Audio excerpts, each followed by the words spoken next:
Welcome back to Global Money Talk, brought to you by SamProTV. The U.S. presidential election will have wide-ranging impacts across the financial markets and, of course, in terms of international relations. Joining me for this segment, we have Tai Wang. And Tai, at a time when the geopolitical landscape is shifting, there's also uncertainty about future implications of the election outcome on trade, economics, as well as diplomacy. And with 45 days to go until the election day here in the U.S., we are joined by Jeonghun Min, who is the professor at Korea National Diplomatic Academy. So good evening. Thank you for joining us all the way from Korea today. So before we go into what might happen under the new presidency in the U.S., let's talk about the U.S.-Korea relations now from Korea's standpoint. So give us an overview of where things stand right now. Okay, good morning, New York, and good night in Seoul. And basically, I think the South Korea-U.S. relations couldn't be better nowadays. As you know, the Biden government's foreign policy is aiming to restore U.S. global leadership, and to this end, it has placed the democratic values at the center of the foreign policy and revitalized the diplomacy by enhancing cooperation with allies and partners in the world. And the Biden government has focused on tracking the rise of China and maintaining its leadership in its East Asian policy and tried to implement its policies on the Korean Peninsula within the strategic framework of the regional policy. And as it focused on the strategic competition with China through cooperation with regional allies and partners, into cooperation with South Korea, a key ally in the region, has been strengthened across a range of areas like diplomacy and security, economy, trade, technology, energy, and culture. So I think most experts in South Korea could agree that South Korea has got a pretty good relationship with the U.S. under the current Biden government. Professor, just as a follow-up, and just for the American watchers here, in South Korea, what signals do the people, the government watch from the United States to signal whether relations are getting better or is not as good as they could be? What signals does America send that actually Korea sees or pays attention to? Well, basically, the South Korea think that regardless of the outcome of the presidential election in November, most of the Korean people think that the RK-US alliance would be durable, and the cooperation between the two countries would be good and under the next U.S. government. So, of course, the South Korean governments and experts in South Korea tried to analyze the impact of the upcoming presidential election in November, but they believe that the overall relationship between the two countries will be all right, regardless of the outcome of the upcoming presidential election in November.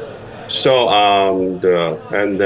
of course, there could be a little bit differences in terms of who would win the November election, because for example, President Trump has got the traditional approach in terms of dealing with its allies and partners, and Trump also got the America First trade policy that could affect the South Korea's trade with the United States, because the South Korea is one of the countries who got the surplus in terms of trade relations with the United States. So the South Korea is trying to analyze the impact of the outcome of the presidential election, and they are trying to analyze and trace what kind of campaign rhetorics the two major candidates are making or something like that. But basically, as I mentioned, the Korean experts think that the overall relationship between the South Korea and the United States would be all right, regardless of the outcome of the upcoming presidential election in November. And you did touch on the election, and here in the U.S., at least we're still 45 days away from the election on November 5th. So can you give us a little bit of insight into how Koreans are feeling about a potential Trump presidency?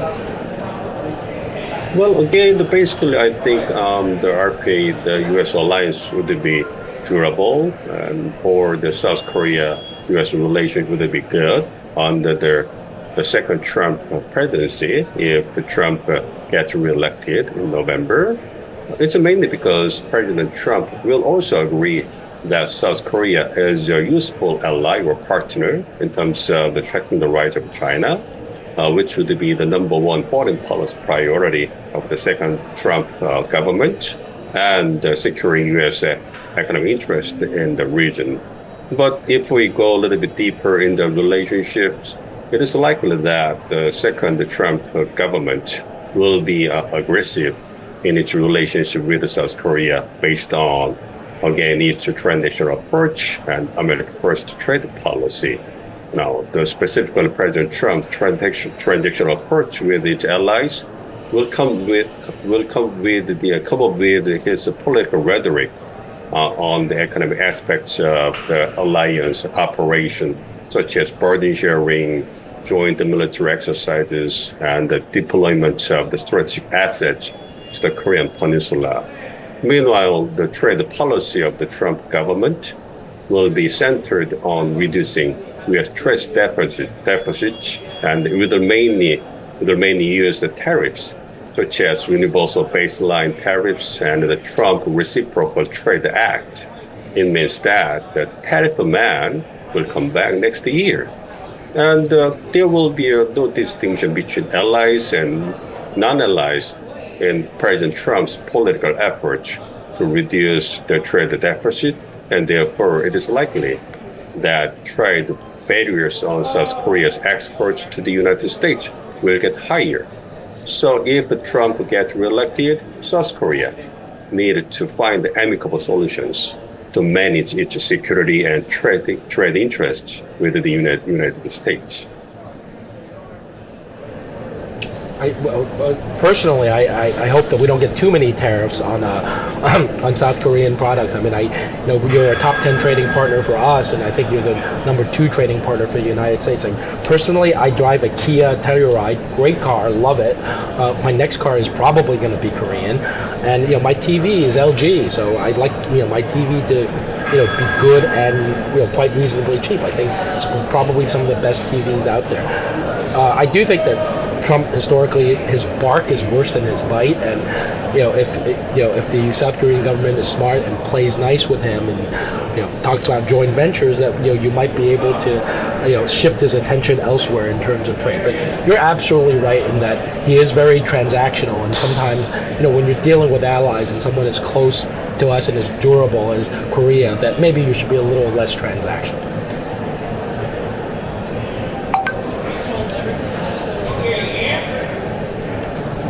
I'm sorry, Professor, I couldn't. Could you a little bit speak loudly for me, please? What was the question? Absolutely. Sorry, that was a comment, but the question is, would it be fair to say that the Korean people, the Korean government might feel a little bit more comfortable with a Harris administration because it'll be seen as a continuation of the Biden administration? Yes, I think so.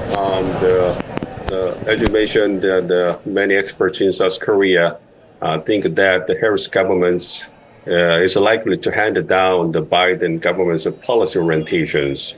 And as you know, the 2024 Democratic Party platform was written before President Biden dropped out of the race, and it didn't reflect the situation where Vice President Harris would replace the presidential candidate. And the situation shows that the platform did not change even if its presidential candidate changed. and it also indicates that Harris would succeed Biden's policy orientations. So the Harris government is likely to accomplish the major policies of the Biden-Harris era instead of pursuing its own new policies. So likewise, the Harrison government's policy toward the Korean Peninsula is likely to maintain the Biden government's policy on the peninsula. So the Harris government is expected to strengthen the ROK-US alliance and deepen its cooperation with South Korea across a range of areas to track the rise of China and maintain its leadership in the region. So the level and scope of the ROK-US alliance are likely to expand beyond the Korean Peninsula, and the alliance is expected to play a more active role in the Indo-Pacific. So under the Harris government, South Korea would get the higher stability and predictability compared to the second Trump government. And Professor, building on what you just said, what would be some concerns, some potential worries about a potential Harris presidency? Well, of course, the South Korean government could have the stability and predictability under the Harris government, but South Korean government will need to take care of its relations with China under the Harris government, because under the Harris government, U.S. will ask South Korea for playing a more active role in the Pacific region, which means that South Korea could need to have a louder voice in terms of tracking the rise of China. So for example, if the United States has got some kind of the disputes with China across the Taiwan the Strait or the South China Sea, and then the U.S. may ask its regional allies like Japan and South Korea and Australia to work together with the United States in terms of containing China or something like that. And it may ask the South Korea to speak more loudly in terms of the containing China or the other blaming China, criticizing China in terms of China's aggressive behavior in the region. Then South Korea would have some kind of embarrassing situations because China is still important trade partner for South Korea, and China is also an important political player in terms of dealing with the North Korean issues. So under the Harris government, South Korean government and South Korea could have the better illustrations in terms of securing stability and predictability, but it also has the task to take care of its relations with China.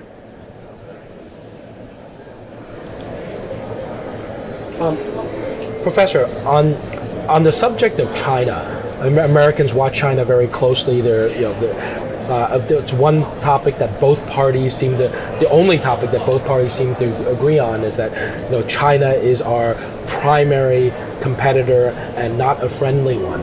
But sometimes I think Americans don't really have the best sense of what's actually going on, and we're legendary for a country that only 30% of the people have passports. From your point of view in Korea, how do you see China's so this is a two-part question. How do you see China's aggressiveness in the Asian area?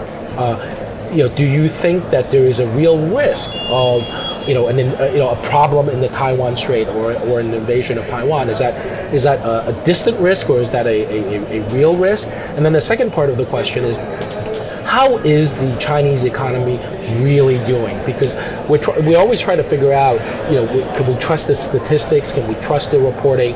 But you're much closer than we are. Can you give us an idea on those two points? Okay.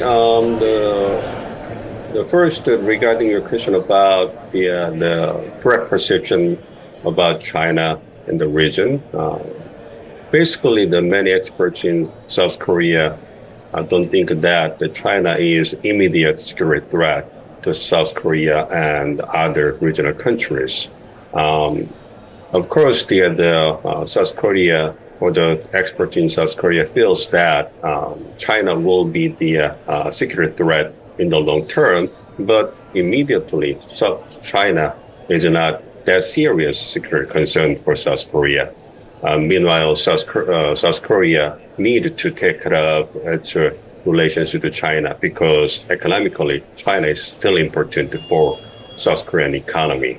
So we can see a little bit the gap between South Korea and the U.S. or Japan in terms of how these countries perceive China in terms of a security threat. So a little bit difference, and we can see such kind of difference between U.S. and Japan and ASEAN countries in the region. And for the second question of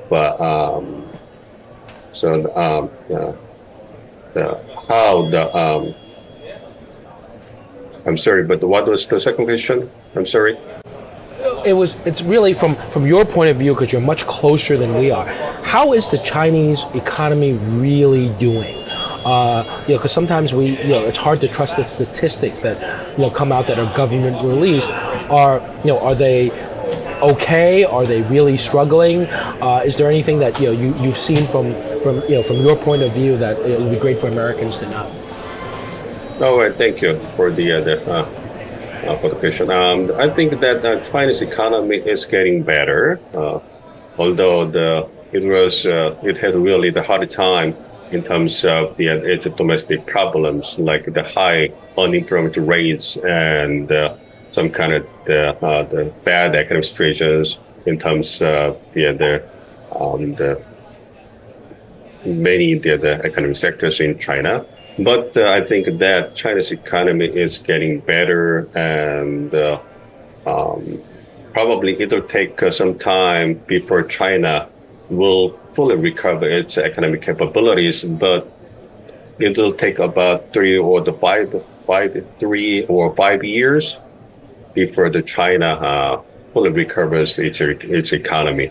So of course, it will not easy for the Chinese government to fully resolve the domestic problems that it has got.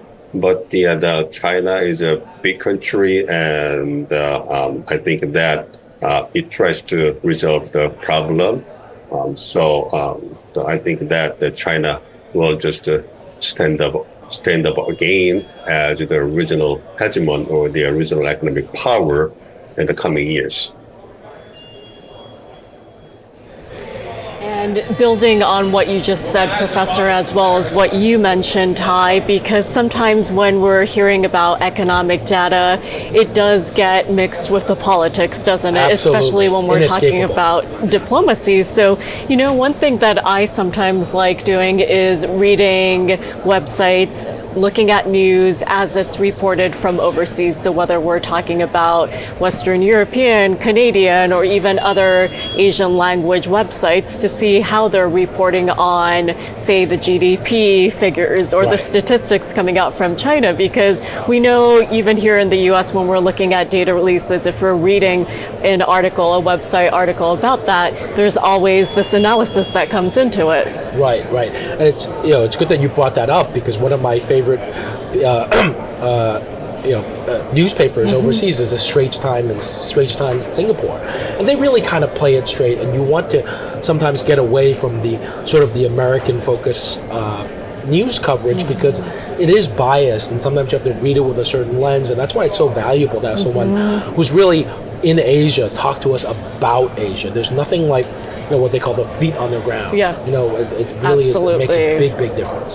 Yeah, and speaking of which, Ty, I do want to ask the professor to help us understand, especially for American viewers out there, to help us understand this historical relationship of the U.S. and Korea between different political parties. So can you walk us through this, Professor? And does Korea favor one American party over another? What does this mean when we take a bird's eye view of what's been happening? Well, personally, I don't think that South Korea favors one American political party over another, like the Democrats over Republicans or Republicans over Democrats. It's mainly because the two American political parties have got little difference in terms of their policies toward the Korean Peninsula. Over decades, more specifically since the Korean War, America has been the most important ally or friend to South Korea. Without the support from the United States, it was impossible for South Korea to maintain peace against North Korea and achieve economic prosperity. And during the modernization process, the two American political parties showed a bipartisan consensus in terms of protecting and supporting South Korea. So Korean people truly appreciate the United States for helping South Korea consistently, and the Korean people don't favor one American political party over the other, although the individuals could have some kind of preference about the one American political party over the other, but it's just the personal appetites. So therefore, the South Korean government will respect the outcome of the upcoming U.S. president election in November, and it is ready to gladly work with the next U.S. government. Period. I think that's just such a healthy attitude. I wish Americans had, as healthy an attitude with, Korea. It's like, you're our ally, whoever it is, you will be our ally, and it's been a great partnership. And one of the really good things that Americans are often wrong on American policy can sometimes be poor, but what's our relationship with Korea and what we've done, to help Korea, the miracle on the Han River is one of the really good things that we've done. And I really do think it will be a durable alliance, and I think that will also continue. But I just want to go back to China for a minute, if you don't mind, because you're there and you've done a lot of work on China. Do you have a sense? Can you give us an idea? What does China, the politicians and the people, actually think about the United States? I mean, there's the rhetoric, sometimes it's diplomacy. What do you think China actually thinks about us? Well, is it just a crazy American politics? Oh, sorry, go ahead. No, I don't think so. But as you know, nowadays the U.S.-China strategic competition has been intensified, and nowadays I think that the most U.S. people think that China is their number one competitor or adversary, and the Chinese people recognize that kind of the U.S. people's perception about them. So the Chinese people they think that the U.S. is too aggressive in terms of containing China without any acceptable reasons. And they want their government to stand up against the U.S. So I think that as long as the U.S. is pushing hard China in terms of its competition, then the Chinese people's perception about the United States would remain at their worst, at the bottom for some times. So it depends on how the two countries interact each other in terms of maintaining their competitions in various fields. But I want to point out that the Chinese people should be the responsible, not move first, because the Chinese people know that the U.S. is stronger than China, so the China should react with what the United States would do against their country. So it depends on how U.S. feel, or the U.S. people feel toward China and the Chinese people, and then following that kind of perceptions, Chinese people will respond to those kind of perceptions accordingly. So it depends on the United States. Chinese people don't hate America. Instead, they envy the U.S. and the U.S. people. But they also have some kind of the pride and the patriotism. So they want to be respected by the most of the powerful country and the Asian people. And speaking of perception and American people, some Americans naturally may have a hawkish view about foreign policy, including U.S.-Korea relations. So in your opinion, Professor, why is it in the U.S.'s best interest to maintain supportive relations between the two countries? Well, as I mentioned earlier today, the enhancing cooperation with South Korea is also working for the U.S. strategic and national interests. Again, the U.S. has prioritized the strategic competition with China, and it needs allies and partners to work together in order to achieve the strategic goal.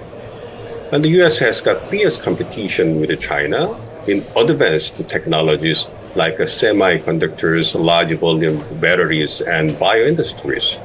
And to track the rise of China in those fields, the Biden government is reshaping the supply chains and enhancing unilateral or multilateral cooperation with its key allies and partners in the region. And South Korea is absolutely one of the key allies of the United States in high-tech industries, because South Korea, as you know, has got world-class manufacturing capabilities in advanced technologies and strategic industries. And in addition, South Korea has got a well-organized military, and its weapon systems are highly interoperable with the U.S. weapon systems. So South Korea is also a pretty good military partner for U.S. in order to prepare for tracking the rise of China in military and security areas. So taken together, strengthening ROK-US alliance and enhancing its cooperation with South Korea is just working for the U.S. strategic and national interests. So as long as U.S. maintains its strategic competition with China, South Korea will remain as a reliable and useful partner to the United States. And the same situation for South Korea to the United States. Professor, I think you're absolutely right. And it brings us to a topic that, a contentious topic, and I think you've done a lot of work on this. What is the role of the significance of North Korea in sort of U.S.-China and U.S.-South Korea relations? I mean, it seems to us that it really doesn't make sense for China to support North Korea. It certainly probably is not profitable. So why does China support North Korea, and how do you see North Korea's role in the U.S.-South Korea relationship? Well, basically, I think that since the Korean War in the 1950s, North Korea has been functioned as a buffer zone for China against the United States and its regional allies like South Korea and Japan. It is true that supporting North Korea is not economically profitable for China, and nowadays China is reluctant to actively supporting North Korea because it needed to consider its relations with the United States, and it also want to positively maintain its international standing in the global community. But China also perceives that North Korea is strategically important. China wants to keep North Korea as a buffer zone, and its competition with the U.S. has been intensified. Think about the situation where the U.S. troops would just station right in front of the borderline with China if North Korea is gone. So it would be the nightmare for the Chinese government. And in addition, North Korea has been a useful region or ground that China has been actively or directly involved in the issues on the Korean Peninsula. And North Korea has been fully aware of the strategic considerations that China has got about Pyongyang. So it has taken advantage of the situation and it could survive with the help of China against the economic sanctions of the international community. So North Korea is very wise in terms of taking advantage of the Chinese strategic considerations and the environmental situations. Well, Professor, thank you so much for joining us on this Friday evening. We know that you're several hours ahead of us here in the U.S., so we really appreciate all of your insights and helping us understand what's happening from on the ground in South Korea today. Thank you so much, Professor. It was really great listening to you. Thank you so much, and have a great weekend. And before we go, we'll take a quick look at the markets. Right now, we are seeing the Dow, Nasdaq, and S&P 500 lower on the session. We are seeing the Dow off by 0.16%, and the Nasdaq Composite Index is also lower on the session as well, off by 0.4%. The S&P 500 is off by minus 0.3%. Keep in mind that yesterday we saw a record high for the S&P 500 as well as the Dow. And Ty, thank you so much for joining me today. And this week we had a lot to go through, so I appreciate all of your time and your insights as well. It's been fun. Thank you so much.